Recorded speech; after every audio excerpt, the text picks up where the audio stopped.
Welcome to the Quintin Moore Podcast. Hi, I'm Quintin. Thanks for coming back by. I hope you've been following the podcast. My topic's been friends. Gregory, the great theologian, said in response to the question, what's the best thing in life? He said, friends, friendship. You know, I think if you have friends, you're rich. Friendships make life sweet. In fact, friends actually empower you to live through very difficult times, so you don't have to carry things in your life alone. And so I've been talking about the value of friends and friendship. And even as I say that, your family can be your greatest friends. Your neighbors can be your greatest friends. Friends are the reality of two people choosing to freely love one another. And it's the power that they find in between each other and with each other. And last week I talked about what are three things that you might do if you're trying to discover and develop friendship. I thought maybe today I'd talk about what you might do to improve your friends, your friendships, what you might do to make them even better and greater, and how you might recognize true friendship and valuable friendship, and when you know that that friendship has reached a really great level in your life. And I'm going to contrast two stories right out of the scripture. I'm going to talk to you about Job. Remember Job? He lost everything. I mean, you know, if you read the life and the story of Job, you don't ever want to be noticed, right? Job lost everything. Lost his wife, just lost everything. And it says that these friends came over. And those friends came over and they were giving all kinds of advice to Job. And they were telling Job everything he had done wrong. And they were criticizing and critiquing and pointing out where Job had messed up. And you see, you really don't want friends that are always critiquing or criticizing about your shortcomings. But those are the kinds of friends that Job had. He had those friends that were always pointing out where he could have done better. They were always pointing out something he could have altered, and that, you know, friends are always those people that have this view of your life that is rather condescending. And then let me tell you a story in the New Testament about this man who was paralyzed, and his four friends picked him up, and they were carrying him to Jesus. And when they got close to the house that Christ was teaching in, and they couldn't get through the crowd, they carried their friend up on the roof. They tore a hole in the roof, and they let their friend down. I cannot even imagine. They lowered him down through the roof into the presence where Christ was teaching. And there's a huge difference between the friends of Job and the friends of this paralyzed man. And I think this underscores, how do I improve my ability to be a great friend? How do I recognize great friendships? What is it that it makes friends so special? Number one, real friends are not critiquing your life. They're carrying you.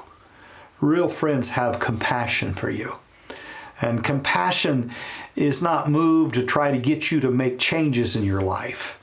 Compassion carries you into the presence of the Christ who can change your life. Far too many times we think that we need someone to tell us what to change. When the truth of the matter is I need a friend who doesn't criticize me and try to cause me to change, but who will carry me with compassionate love into the presence of the Christ, who can, with one word, one touch, change everything about my life. How do I improve my friendships? Well, I have compassion. I don't criticize. I carry. I don't try to make them make changes that only Christ can make. See, we are transformed because we come into the presence of the love of God. And friends, real friendships, are always carrying us and conveying us and lifting us, removing obstacles for us.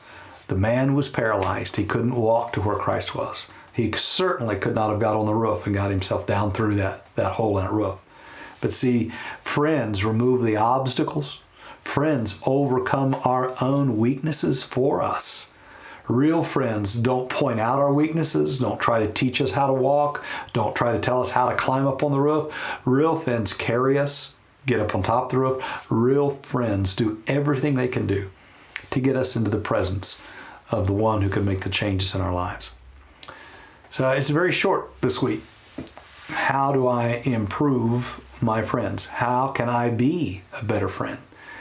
Well, in a world that is continually speaking words of criticism, in a world where the very leaders of our culture open their mouths and make fun of others, I do not think that is a friend.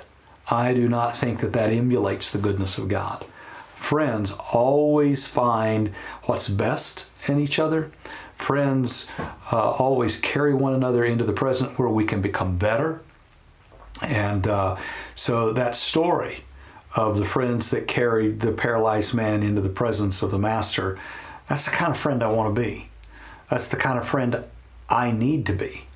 And so I want to work at continually trying to be moved with compassion when I see a friend, and to try to create an atmosphere, an environment where they can experience the fullness and the greatness and the goodness of God.